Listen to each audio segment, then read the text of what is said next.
नमस्कार प्रेक्षक हो, टॉप 10 न्यूज मध्ये आपलं स्वागत। अरविंद केजरीवाल प्रकरणात दिल्ली उच्च न्यायालयाने सीबीआयला नोटीस दिली। पुढील सुनावणी 17 जुलैला होणार आहे।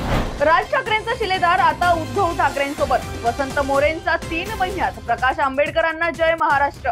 3 जुलै 2024 ला शिवसेना उद्धव बाळासाहेब ठाकरे गटात प्रवेश। संभाजीनगरमध्ये उद्धव ठाकरे भाजपाला धक्का देण्याची शक्यता। 7 तारखेला उद्धव ठाकरे संभाजीनगरच्या दौऱ्यावर आहेत। यावेळी भाजपचे अनेक माजी नगरसेवक पदाधिकारी उद्धव ठाकरे गटात प्रवेश करण्याची शक्यता आहे।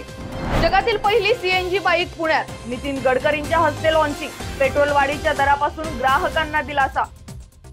मुख्यमंत्री लाडकी बहीण योजनेचे पैसे ऑगस्ट पासून खात्यात जमा होणार। उपमुख्यमंत्री अजित पवार यांची सभागृहात माहिती।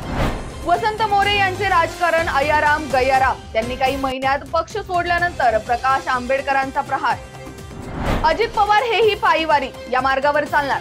विधानसभेतून घोषणा, शरद पवार यांना टोला। उद्या पालखी बारामतीत मुक्कामाला येत आहे। परवा मी सकाळपासूनच काठेवाडीपर्यंत वारीत चालत जाणार असल्याची घोषणा अजित पवारांनी विधानसभेत वारी संदर्भात बोलताना केली। टीम इंडियाने वानखेडे स्टेडियमवर गायले वंदे मातरम। व्हिडिओ झाला व्हायरल। T20 विश्वचषक जिंकून भारतीय क्रिकेट संघ भारतात परतला आहे। नुकतीच टीम इंडिया वानखेडे स्टेडियमवर पोहोचली, जिथे त्याने चाहत्यांसोबत वंदे मातरम गायले।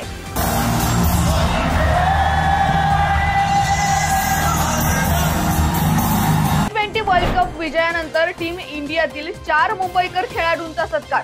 मुख्यमंत्री एकनाथ शिंदे यांच्या हस्ते गौरव।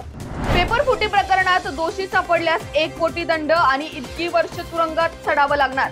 राज्य सरकारने पेपरफुटीला आळा घालण्यासाठी मोठं पाऊल उचललंय। आता पेपरफुटी प्रकरणात दोषी आढळणाऱ्यांविरोधात मोठी कारवाई होणार असून तुरुंगात चढावं लागणार आहे। गृह राज्य निर्माण मंत्री शंभूराज देसाई यांनी हे विधेयक मांडलंय।